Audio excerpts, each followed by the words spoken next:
La clase pasada vimos ala y máquina de Turing, ¿cierto? Bueno, dentro de la unidad también ustedes van a ver que en el título dicen ala, máquina de Turing y complejidad. ¿Qué es la complejidad? Sí, lo vamos a ver desde puntos de vista con dos teorías.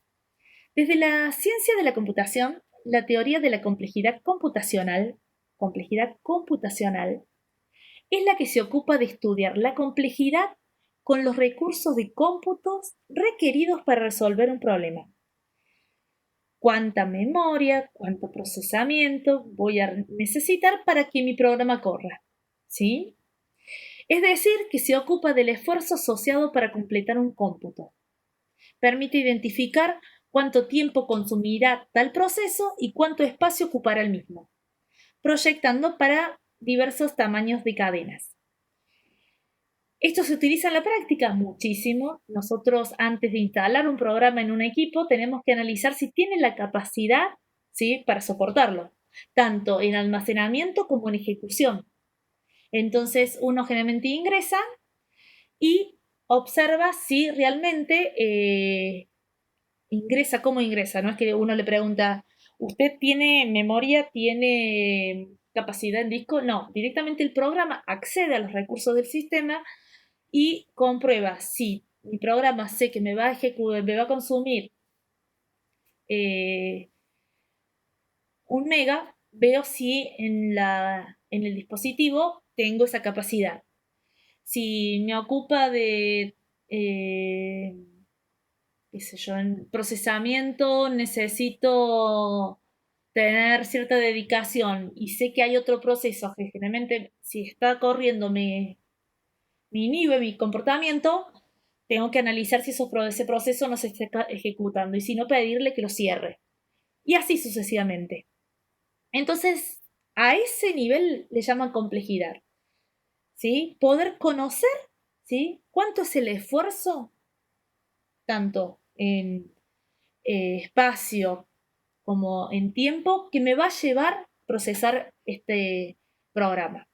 También ustedes lo van a ver mucho que cuando ustedes realicen algún servicio, un programita, y si es para web, ustedes hicieron una operación espectacular y le dice, funciona bárbaro, ¿sí?, pero consume más de 6 segundos, así que mejorala.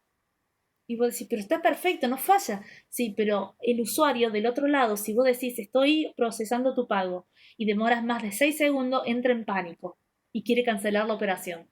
Entonces, fíjate de cómo ir haciéndolo para que antes de los 6 segundos le llegue la confirmación del pago exitoso.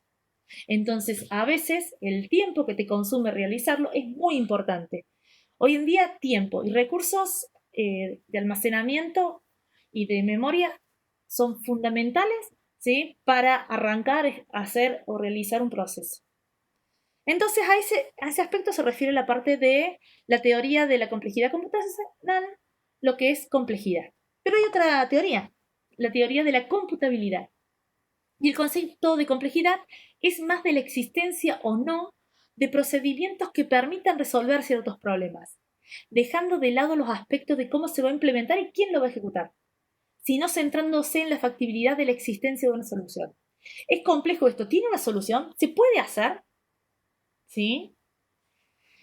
Va en ese aspecto. Nosotros también podemos hacer ciertas operaciones y si tenés cierta cantidad de equipos y demás y a 400 ingenieros expertos, capaz que sí le decís, como para decirle, no, en realidad no tiene en este momento, no sé si existe una solución, hay que analizarla, ¿sí? Es otro tipo de complejidad. ¿Se entienden los dos conceptos de complejidad que vamos a abordar? Necesito que me digan sí o no. Bien, uno dijo que sí, ya está. Entonces, empezamos. ¿Sí? La primera complejidad, ¿sí? Me parece que la grabadora en el medio de las medidas de Shannon. La primera medida de la complejidad, ¿sí?, la propuso Shannon en el año 56, ¿sí?, que apuntaba a la complejidad estructural. Complejidad estructural. Ustedes cuando observen muchos parciales finales que ustedes han llevado, van a ver que piden la complejidad estructural y una cruz terriblemente porque se confunden con los teoremas de Shannon, que no tiene que ver con la complejidad estructural. Apuntaba a la complejidad estructural de la máquina y propia como parámetros del producto de número de estados por número de símbolos de la cinta. Es decir, la complejidad estructural, ¿sí?, de una máquina de Turing es los estados, ¿sí?, por los símbolos de la cinta. Entonces, vamos al ejemplo. Este es el ejemplo que nosotros teníamos en la clase pasada, ¿sí? La hice ahora, lo pasé a máquina de Turing, mientras ustedes veían el videito de SMART. ¿Cuál sería la complejidad estructural de esta máquina? ¿Cómo tenía que ser la complejidad estructural? ¿Se acuerdan? Estados por símbolos de la cinta. Cinta, ¿eh? ¿Cuántos estados tenemos? Y cantidad de estados tenemos 1, 2, 3, 4. ¿Lo podemos sacar de la definición formal? Sí. Entonces ponemos 4 estados por símbolo de la cinta. ¿Cuáles eran los símbolos de la cinta? ¿Se acuerdan la teoría de máquina de Turing? ¿Cómo estaba formada? Por el alfabeto de entrada, unión, ¿sí?, símbolos auxiliares, unión, blancos. Blanco, 0, 3 y la F final, ¿sí? Me faltó acá.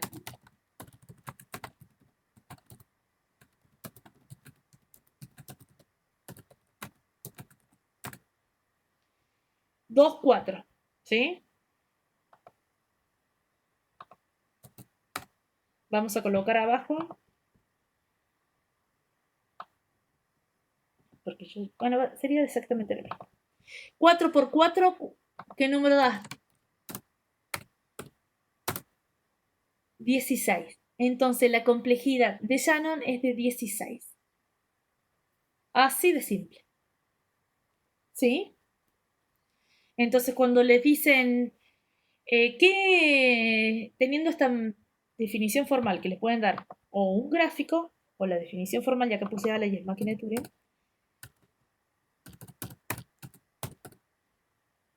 calcular la complejidad estructural. ¿Ustedes qué tienen que hacer? Estados por símbolos de la cinta. Y da 16 la complejidad estructural. ¿Se entendió?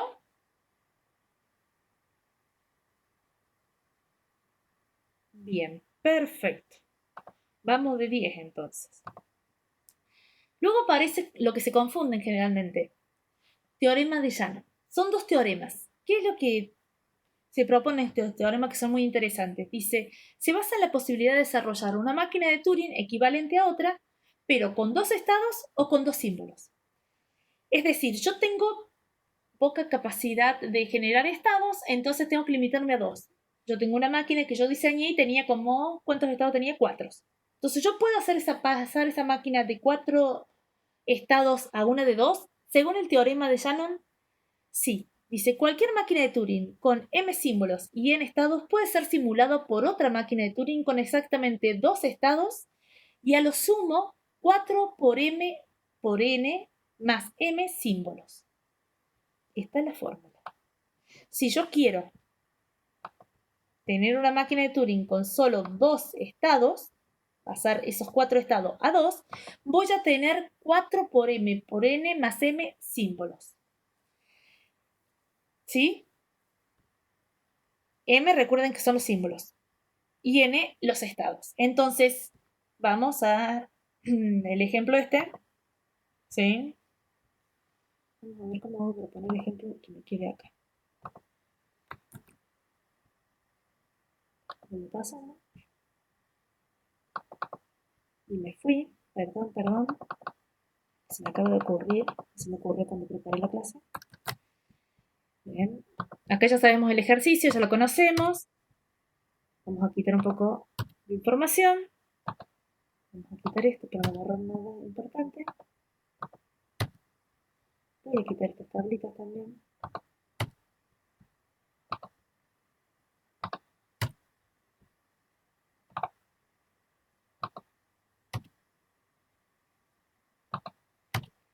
Bien. Denme 2 segunditos más. Llevo todo de esta máquina y seguramente llevo la mitad. No conoce sus debilidades. Y vamos a hacer entonces, ¿cómo nos quedaría? ¿Sí? Otra máquina equivalente con dos estados. ¿Cuántos símbolos tendría? Tendría la máquina de Turing equivalente, tendría dos estados. ¿Y cuántos símbolos? Era 4 por m por n más m símbolos. ¿Cuántos símbolos serían? A ver a quién lo calcula rápido. 4 por m son los símbolos. ¿Cuántos símbolos teníamos? 4. Por n, que son los estados. ¿Cuántos estados teníamos? 4. Más 4. Todo 4 quedó. 4 por 4, 16. Olvídense que voy a usar la calculadora. Acá me dicen uno de los chicos que ya lo calculó. Como desconfiada que soy. 64, muy bien. Sí, 68. Exacto. 68.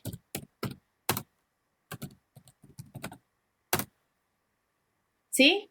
Entonces, voy a tener dos estados, pero voy a tener 68 símbolos. ¿Sí? Ese es uno de los teoremas. El segundo teorema, ¿qué dice? Cualquier máquina de Turing puede ser simulada con otra máquina de Turing con m símbolos y n estados, puede ser simulado por otra máquina con exactamente dos símbolos y a lo sumo 8 por m por n estados. Entonces, vamos a ver si hiciéramos otra máquina equivalente, ¿sí? Una máquina de Turing así que al revés el equivalente, tendría dos símbolos y ¿cuántos estados? 8 por m por n, ¿sí? Bueno, ¿cuántos estados tendría que tener? 8 por 16, ¿cuánto sería? No sé, yo voy a la calculadora. 8 por 4 por 4 igual 128. 128, ¿sí? Estados.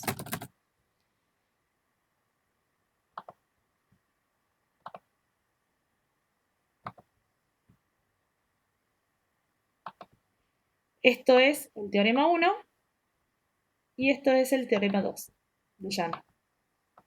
¿Sí? Esta misma máquina dice que si yo quiero que quede con dos estados, va a quedar con 68 símbolos, y si yo quiero que esta misma máquina tener un equivalente o simularla, puedo simularla con dos símbolos y 128 estados. ¿Sí? ¿Cuál era la complejidad estructural? Era estados por símbolos de la cinta. ¿Se acuerdan? La que hicimos anteriormente. La complejidad estructural 16. Bueno, ¿qué les tengo que comentar? Estos dos teoremas y en realidad la complejidad estructural no tiene mucha práctica. A mí no me sirve de mucho saber cuál es la complejidad estructural. Si no se usa. Por esa se busca algo más operativo. Y cuando se analiza la complejidad un poco más operativa, se piensa indirectamente en los problemas que nosotros necesitamos medir y los que medimos actualmente, que son el tiempo y el espacio. Es decir, cuánto tiempo ¿sí? nos llevaría y cuánto espacio ¿sí? ocupa. De ahí aparecen las medidas de complejidad, Tn y n. Complejidad temporal. ¿Me van siguiendo hasta ahora? Quiero ver si todos, porque voy rápido. Pero si ustedes no me dicen nada, yo sigo rápido. Yo necesito que usted me diga más rápido, profe. Ah, vamos bárbaro. Bien. La complejidad temporal. ¿Sí? Tn. Se refiere a la cantidad de intervalos o unidades de tiempo que demandará completar un proceso. ¿Cuánto tiempo? Temporal de tiempo, ¿sí? Es expresado en función del tamaño n del problema de sus datos. El tamaño n quiere decir, si yo tengo una cadena 0, 0, ¿sí? El tamaño es 2. ¿Se entiende? Si yo tengo una cadena 0 solo, el tamaño es 1. Si tengo una cadena 0, 0, 0, 0, 0, 0, 0, perdí la cuenta, calculemos que 6. ¿Sí?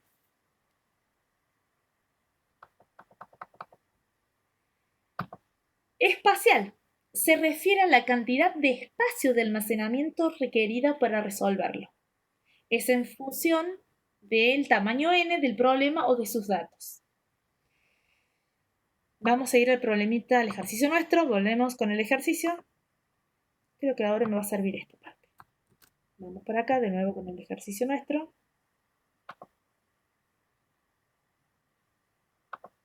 Y vamos a ir a la complejidad.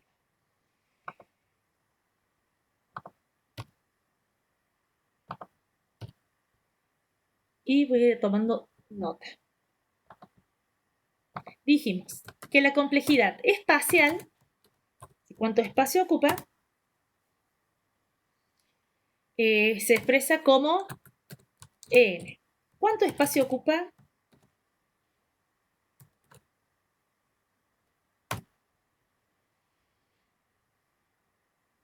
En esta cadena. ¿Cuánto espacio ocupa? Vamos a empezar desde el comienzo. Acá vamos a ver. ¿Cuánto espacio ocupa nuestro problema? ¿Sí? Con una cadena de longitud 2. Nadie me dice nada. Tienen abandonado. ¿Es fácil de calcular? Sí. Vemos la salida únicamente. 2. En este caso, no, ocupa miento. Acá tenemos que agregarle la salida. Tenía una F al final, ¿se acuerdan?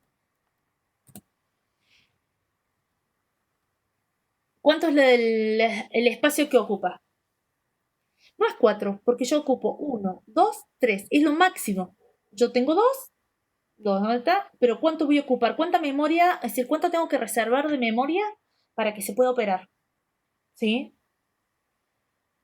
1, 2, 3, 4. No se cuentan los blancos. ¿Sí? 4. Entonces el espacial, ¿sí? En una de longitud 2 es 4. Esta me está matando, así que esta pruebita de escritorio va a morir.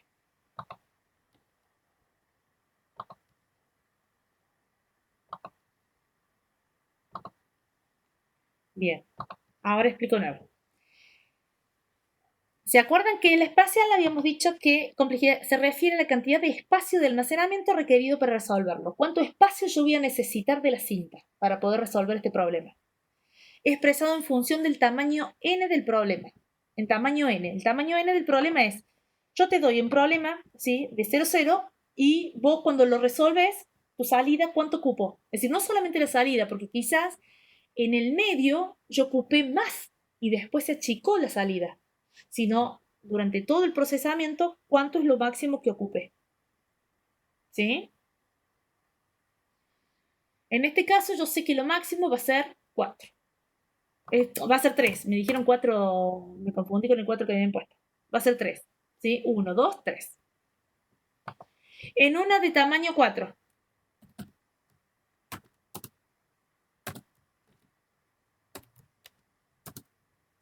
¿Cuánto va a ser? 2, 4, 5. Perfecto.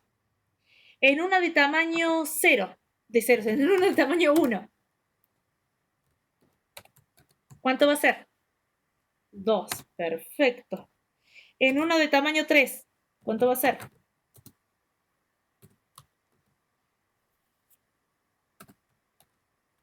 4. Exacto. Así que yo podría expresar la expresión regular esta en n más 1. La expresión, es decir, la complejidad espacial de n es igual a n más 1. ¿Estaría bien? Así que yo les podría preguntar, cuando la cadena es de 1000, ¿cuánto es el espacio que yo necesito reservar? 1001. Perfecto. Es facilísimo, la espacial es re fácil, ¿sí? Uno lo va viendo y sabemos cuánto es el espacio que nos ocupará. Ahora, la temporal. La temporal es cuánto necesito, cuántos movimientos, ¿sí? Voy a hacer para poder ejecutar ese proceso. Fíjense, se refiere a la cantidad de intervalos o unidades de tiempo. Y acá vamos a empezar. Vamos a tener que empezar a hacer las pruebitas de escritorio para cada una de estas cadenas que hemos propuesto. Entonces arrancamos con 1. ¿Cuánto es el movimiento? Bueno, vamos a tener que hacer la pruebita de escritorio para cadena de 1.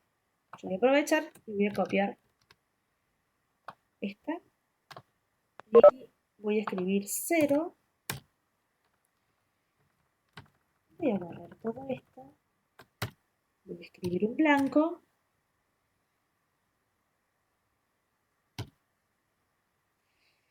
Estoy en P. ¿Sí? Leo el 0, escribo el 0 y me muevo hacia la derecha a Q. Estoy en Q. Leo blanco, escribo la F y me voy a la derecha a R. Y paro. ¿Verdad?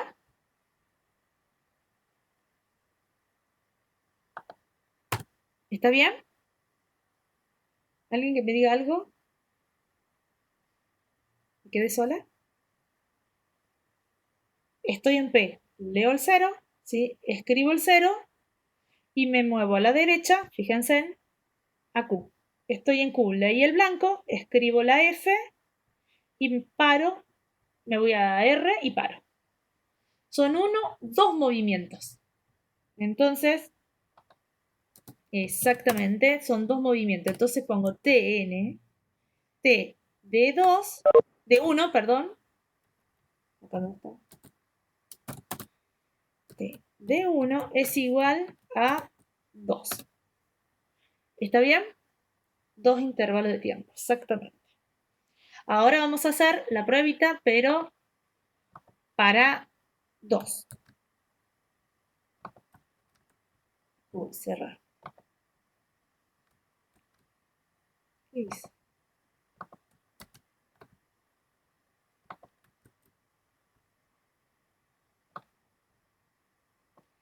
Bien.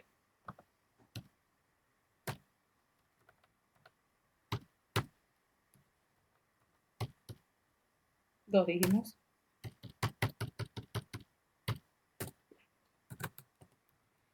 Bien.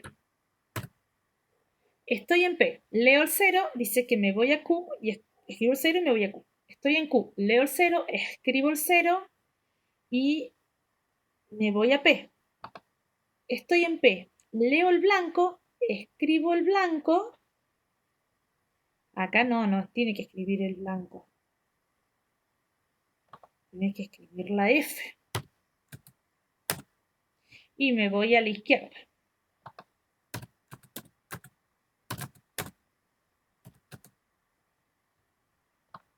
Ah, no, lo puso allá. No, lo dejemos el programa como está, Montoya, no cambie nada. Si el programa alguien lo hizo así, lo vamos a dejar así.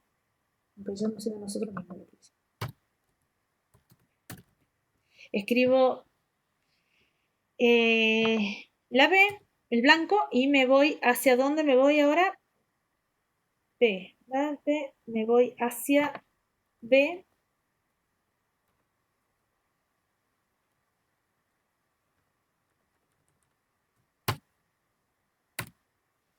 Me voy a la izquierda a D. En B, leo el 0, escribo el 3. Está difícil. Escribo el 3 y me voy a la izquierda a B. En B, leo el 0, escribo el 3 y me voy a la izquierda B. En B, leo el blanco, que dice escribo el blanco y me muevo hacia la derecha a R. En R, leo el 3, escribo el 3, R, leo el 3, escribo el 3, R, leo el blanco, escribo la F y paro. Control Z, Control Z, la F y paro.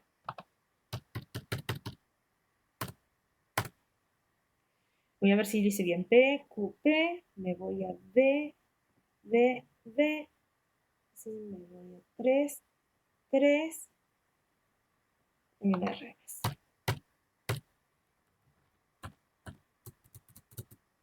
3, 3 y paro. ¿Cuántos movimientos son? 1, 2, 3, 4, 1, 2, 3, 4, 5, 6, 7, 8. ¿8? ¿9 tienen ustedes? A ver. 1, 2, 3, 4, 5, 6, 7, 8. 8.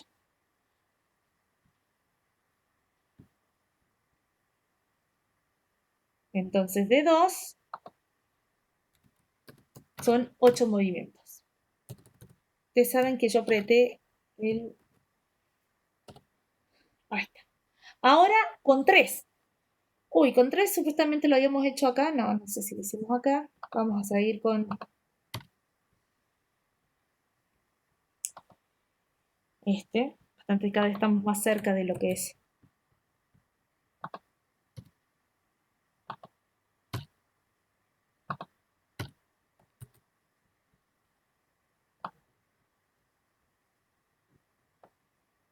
Vamos a sacar blanco y vamos a acomodar todo. Acá tengo que tener 0 porque si es la primera vez, me mató 0.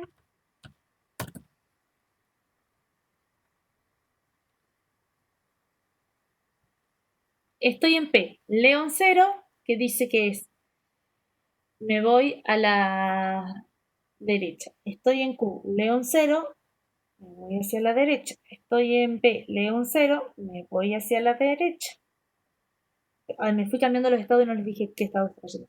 Estoy en P, León 0, me voy a la derecha, Q. Estoy en Q, León 0, me voy a la derecha, P. Estoy en P, León 0, me voy a la derecha, a Q. Estoy en Q, León blanco, escribo la F, ¿sí? Y me muevo a la derecha a R. En R le paro. En R paro. Nada más, eso estaba. Sí, acá dice, me voy a la derecha pero paro. En realidad dijo paro, me voy a R y paro. Dijo nada más. ¿Cuántos movimientos son? 1, 2, 3, 4, 5. 1, 2, 3, 4. Tienen razón, 4. ¿Sí, no? 1, 2, 3, 4.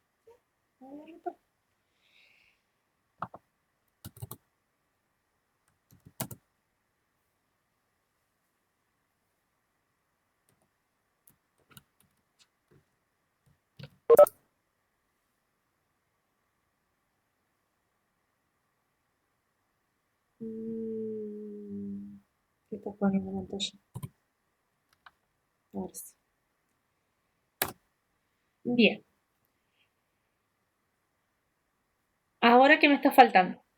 Me está faltando la cadena con 4. Uy, vamos a ver la cadena con 4. ¿Cómo se comporta? Supuestamente acá hicimos todo. Pusiéramos la F al final. ¿Sí? Así que no habría ningún inconveniente. Vamos a ver cuántos movimientos tuvimos. 1, 2, 3, 4, 5, 6, 7, 8, 9, 10, 11, 12, 13, 14, 15, 16 movimientos. ¿Está bien?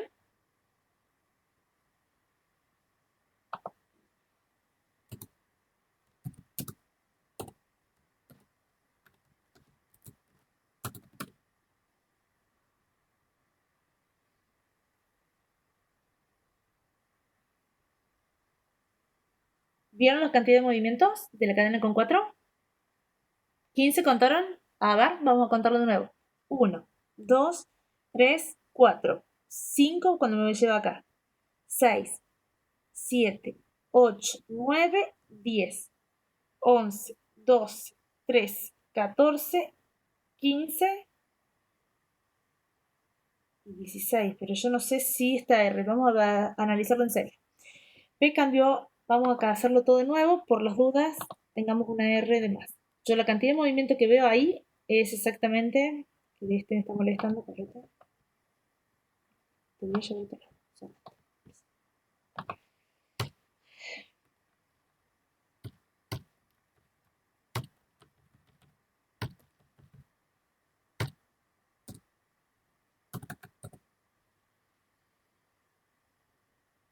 Vamos a ver. P lee un 0, se va a la derecha, Q. Q lee un 0, se va a la derecha, P. P lee un 0, se va a la derecha, Q. Q lee un 0, se va a la derecha, a P. P lee un blanco, escribe el blanco, se mueve hacia la izquierda, a B. B lee un 0, escribe el 3 y se va a la izquierda, B. B lee un 0, escribe el 3 y se va a la izquierda, B. B lee un 0, escribe el 3 y se va a la izquierda, a B. B lee un 0, escribe el 3 y se va a la izquierda, B. B lee el blanco, escribe el blanco y se va a la derecha a R. R lee se va a la derecha a R, acá tiene que estar R. Lee el 3, escribe el 3 y se va a la derecha. R lee el 3, escribe el 3 y se va a la derecha. R lee el 3, escribe el 3 y se va a la derecha. R lee el 3, bien, R lee el 3, R lee el 3, R lee el 3, R lee el blanco, escribe la F y para. Teníamos 2 estados de más. No sé qué habremos estado haciendo ese día. 1, 2, 3, 4 y con la R, con la F para. Bien, vamos a contar entonces. 1, 2, 3, 4, 5, 6, 7, 8, 9, 10, 11, 12, 13, 14. 14 movimientos. Qué suerte que lo hicimos. Si no, no nos iba a dar nunca la fórmula. Bueno, ya tenemos la complejidad espacial y la temporal. Ahora queremos hacer exactamente igual que como hicimos con la espacial. Determinarlo. ¿Cuáles son los dos caminos? Primero que ya analizamos de antemano que tienen dos comportamientos distintos cuando la cadena de origen es impar versus la que es par. Entonces, nosotros tendríamos que analizar si n es impar, ¿sí?, se comporta como un n más 1. Pero si la cadena es par, ¿cómo se comporta? ¿Cuántos movimientos voy a tener? Y yo tengo con 2, con 4, ¿sí? Dice que es 3n, a ver, veamos. 3 por 2, 6 más 2, 8, ok. 4 por 2, bueno, 4 por 3, 12, más 2, 14. Bien, ¿cómo tendríamos que llegar a la conclusión que es verdad? Lo tenemos que resolver a través de las matrices. ¿Sí? Esto tiene mucho sentido, pero tenemos solamente una muestra de 2. Necesitamos tener al menos 4 valores como para probarlo. Tendríamos que probar con 6, con 8 y con 10. Una vez que probemos todos esos movimientos, armamos una matriz, la resolvemos como Gauss y nos debería dar la fórmula. ¿Se entiende? ¿Me siguieron?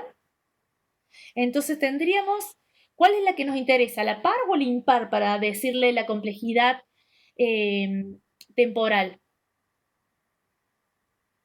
La par. ¿Por qué? Porque el impar ya sabemos que no va a ocupar más espacio. Nos interesa saber cuánto es el máximo. Entonces nos tenemos que enfocar solamente en la que más consume. Y la que más consume es la par.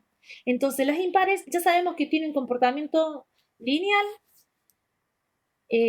No nos interesa. Vamos a buscar ahora realmente analizar la que es par. Que la de par empiece a incrementarse. ¿Sí? Que exactamente podría ser esa fórmula, la vamos a asumir como que es cierta, que es esa. Lo tendríamos que analizar con 6. Se lo dejo como tareita. O si quieren nos entusiasmamos y hacemos una más. Bastante, me encanta decir par, izquierda, derecha, izquierda, derecha. Porque es un tema que usted tiene que resolver en la parte práctica y muchas veces cometen errores porque se analiza siempre los números más chiquitos. Siendo que lo que nos interesa a nosotros es saber cuánto es lo que nos va a dar, cuán complejo es. El que consume más recursos, si el que nos puede hacer un overflow. Bueno, en realidad eso es de espacio, ¿no? Más que de tiempo. Nos puede en realidad a cancelar una transacción. Voy a poner otro 0 más para hacer de 6, que es lo que nos interesa a nosotros.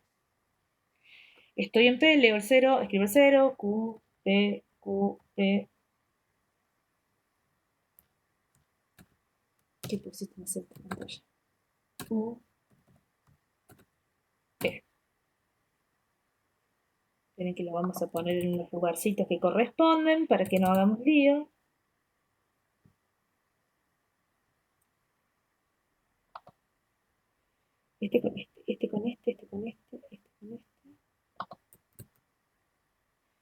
2, 4, 6. Hay algo que hice mal. Estoy en P, leo el 0, me voy a Q. Q, leo el 0, escribo el 0 y me voy a P. P, leo el 0, escribo el 0 y me voy a Q. Q, leo el 0, escribo el 0 y me voy a P. P, leo el 0, escribo el 0 y me voy a Q. Q, perfecto. Está impecable.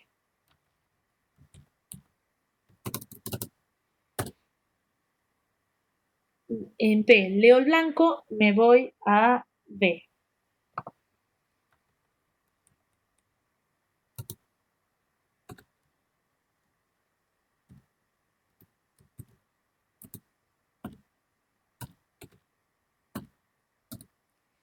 Estoy en B, leo el 0, escribo el 3 y me voy a la izquierda B. B, leo un 0, escribo el 3 y me voy a la izquierda B. B, leo un 0, escribo el 3 y me voy a la izquierda B.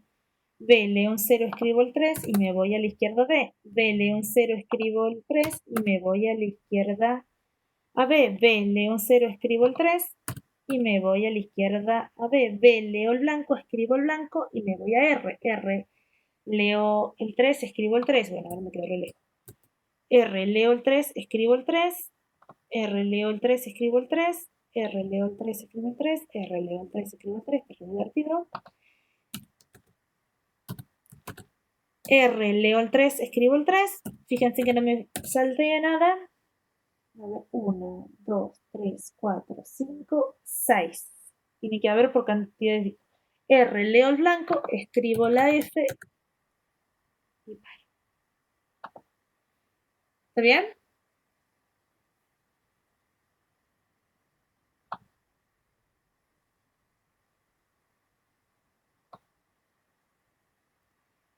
Sí, bueno.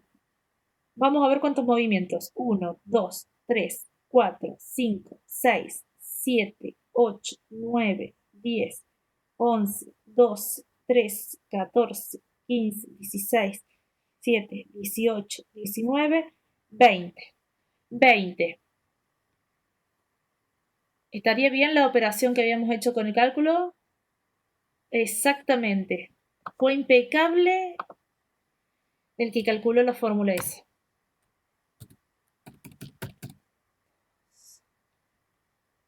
2, 4, 5, 6. Vamos a seguir. 2, 3, 4, 5, 6.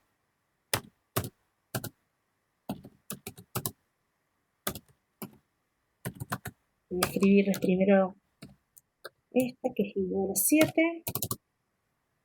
Y la temporal de 6 es igual a 20. Entonces, la fórmula sería, tal como la planteó nuestro compañero, que es 3 por n más 2. 3 en minúscula. 3 por 6, 18, más 2, 20. Perfecto. Uno de los compañeros decía, ¿cómo se arma la matriz? ¿Se acuerdan la matriz de Gauss que tenían que ir armándola con la fórmula? ¿Sí? Para poder armar exactamente esto. ¿Sí? ¿Se acuerdan? Entonces íbamos armando los símbolos. Empezamos primero, por ejemplo, Gauss viejo, exactamente. Hay un emulador, sí, en realidad un simulador de Gauss que resuelve las operaciones por la web. Ustedes acceden a ellos y te resuelve solo si no se acuerdan de álgebra. Es lo que utilizo yo.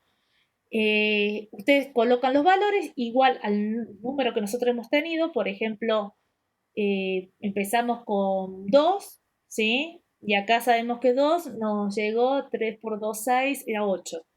Después tenemos el de 4 que nos llegó a 18. El de 6 que es 20. Por eso les decía que nos faltaba el de 8, que según la fórmula seguramente nos va a dar 8 por 3, 24, 25, 26. Bueno, supuestamente todo eso. Una vez que se resuelve la matriz de Gauss, nos va a dar directamente la fórmula que tenemos que escribir. En sus ejercicios seguramente van a tener que implicar resolver a través de matriz de Gauss. Es muy raro que ustedes lo vayan a hacer mentalmente. ¿Sí? Especialmente cuando tienen elevado al cuadrado, elevado al cubo. ¿Se entendió temporal y espacial? ¿Vieron que no es tan cuco? Es medio cuco, así que pueden preguntar si no entendieron.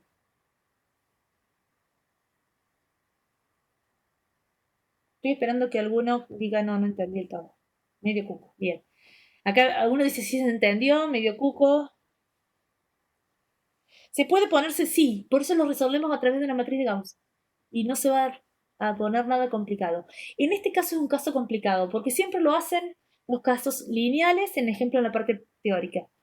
Y eso genera problemas. Este no es un caso lineal, fíjense en que ya tuvimos que discriminar, ¿sí? Que los impares no nos afectaba la complejidad. Nosotros nos teníamos que enfocar en los pares, que es lo que tiene más complejidad.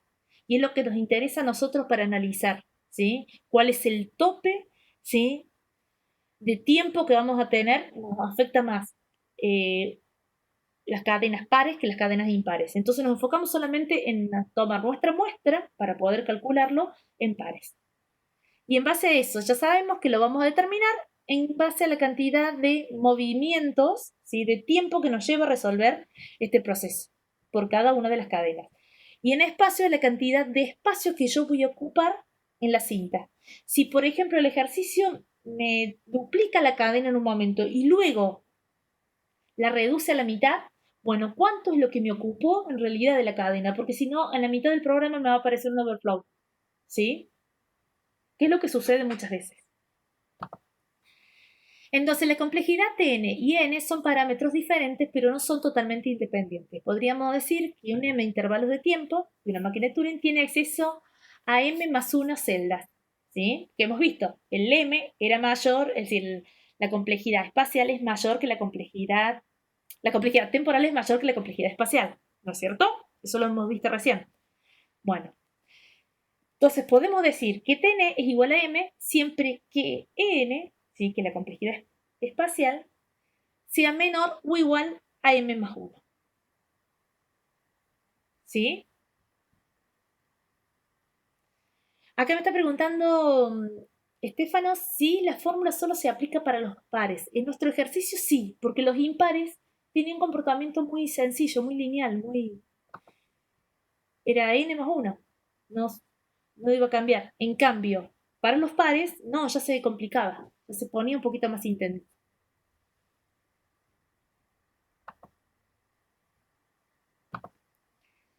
Es necesario encontrar expresiones matemáticas que relacionen las complejidades temporales y espaciales de las soluciones con el tamaño de los datos. Entonces, generalmente se comportan como expresiones matemáticas de expresión polinomial, no sé la palabra, expresión exponencial y expresión logarítmica. ¿Sí? Y fuimos todos. ¿Qué es lo que nos ofrece esto exactamente? Nos permite obtener la fórmula que si nosotros queremos calcular la complejidad en un dato superior al que nosotros podemos analizar visualmente, nos permite decir, ok, para una cadena de tamaño 1000, vos vas a necesitar tanto espacio y tanto tiempo en procesamiento. Y eso a su vez nos permite dar el grado, ¿sí? De la operación, es decir, cuál sería el grado, ¿sí? De la expresión, ¿sí? O el orden 4, orden 2, en nuestro caso era orden 1, ¿sí? Y nada más calculo yo que sea importante de decir de las medidas de complejidad. A ver, tengo acá el apunte, por los días me haya olvidado de algo. Estoy en simulado acá en el apunte. Déjenme ver algo que me haya olvidado. No. Complejidad. No.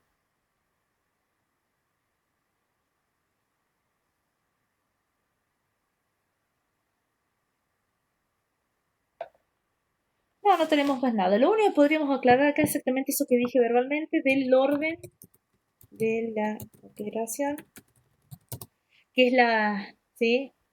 Que es la O esta, exactamente, que es de orden 4, orden 3, orden 2, ¿sí? Es lo único que podría ser diferente, que no lo he puesto, no lo he escrito, y que seguramente, si no se escribe, por ejemplo, orden 4. Sí, obviamente la operación nosotros tenemos elevado algo orden 4. En nuestro caso, en nuestro ejemplo, vamos a ver otro ejemplito bonito, es de orden 1, ¿sí? Entonces, el orden se expresa con la letra O mayúscula, es de 1. ¿Sí? Es lo único que estaría distinto de lo que está en el libro, que yo no lo puse, pero sí lo había dicho. Déjenme ver si me faltó algo más. No, y después empiezan las clases de problemas, exactamente, que es lo último que vamos a ver. Habíamos dicho que recuerden que la complejidad se miraba exactamente en cuánto esfuerzo nos lleva a resolver algo, y otra forma de ver la complejidad, ¿sí? Era, ¿se acuerdan en la primera parte? Hicimos toda la presentación, todo bonito. La teoría de la computabilidad es el hecho de si tiene o no solución un problema. Eso también es decir, si se puede resolver o no. Eso también se basa en lo que es la parte de la complejidad. Y acá dicen las clases de problemas. Entonces aparecen P, NP y NP completo. P son problemas que pueden ser resueltos por máquinas de Turing determinista en tiempos polinómicos. Son denominados tratables. ¿Sí? Los NP son problemas que pueden ser resueltos por máquinas de Turing no determinista en tiempos polinómicos, lo que conduce a una complejidad exponencial generalmente, y son denominados intratables. ¿Sí? Los problemas P están incluidos, ¿sí?, en NP. Y aparece el NP completo, que en realidad es un subconjunto de los problemas difíciles de NP a los que los otros problemas no pueden reducirse en tiempos polinómicos. ¿Sí? Son el subconjunto de problemas difíciles. Y con eso estaríamos listos. Yo sé que este tema de las clases de problemas ya lo vieron en el algoritmo. Así que bueno, esto es mucho más rápido para que ustedes lo vean. Lo único que hacemos referencia es a la máquina de Turing y máquina de Turing no determinista. ¿Dudas? ¿Consultas?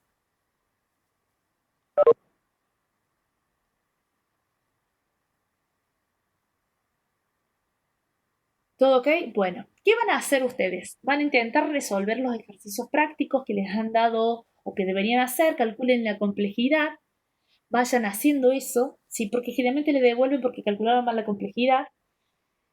Calculo que la primera parte ya está, lo único que tienen que hacer ahora seguramente en la segunda parte del ejercicio, tienen que dejar de grabar porque es innecesario esto, es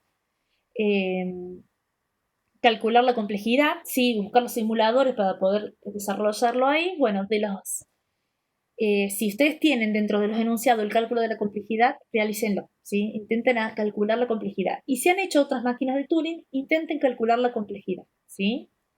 ¿Es importante? Sí. ¿Se necesita que lo sepan hacer? Sí. ¿Y se utiliza en la práctica profesional? Sí. ¿Ok?